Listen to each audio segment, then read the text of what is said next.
US President Joe Biden has reportedly decided to allow Ukraine to use American weapons to strike deep into Russia.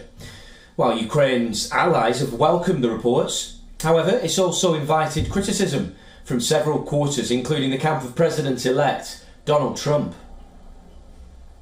The Republican leader's son, Donald Trump Jr., reacted sharply to the reports, labelling the decision as an attempt to start World War III.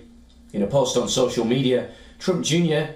blamed the military-industrial complex trying to get a World War III going before the new administration has a chance to create peace and save lives.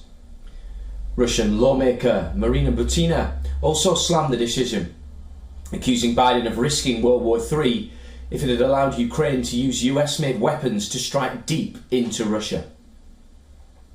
She accused the Biden administration of trying to escalate the situation to the maximum while he was still in power.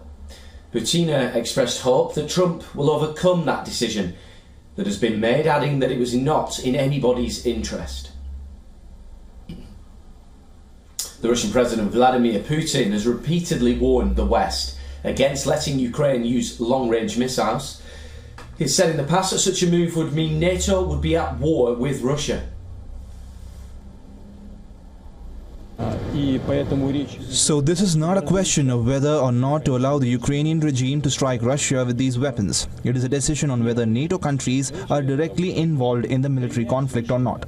If that decision is made, it will mean nothing less than the direct participation of NATO countries, the United States, European countries, in the war in Ukraine. The US decision has also opened the doors for the UK and France to allow Ukraine to use their Storm Shadow and Scalp missiles. Venezuelan President Nicolas Maduro slammed the decision by the US, France and Great Britain as insane. Maduro said that the American imperialism has entered a phase of madness and revenge. China, meanwhile, reiterated calls for a peaceful settlement to the war in Ukraine, saying an early ceasefire and a political solution serve the interests of all parties. Meanwhile, North Korean leader Kim Jong-un said that the US and the West are using the Ukrainian military as shock troops to fight Russia and risk triggering a global conflict. Earlier, the Ukrainian President Zelensky responded to the reports, referring to the military's long-range capability as one of the main points of Ukraine's victory plan.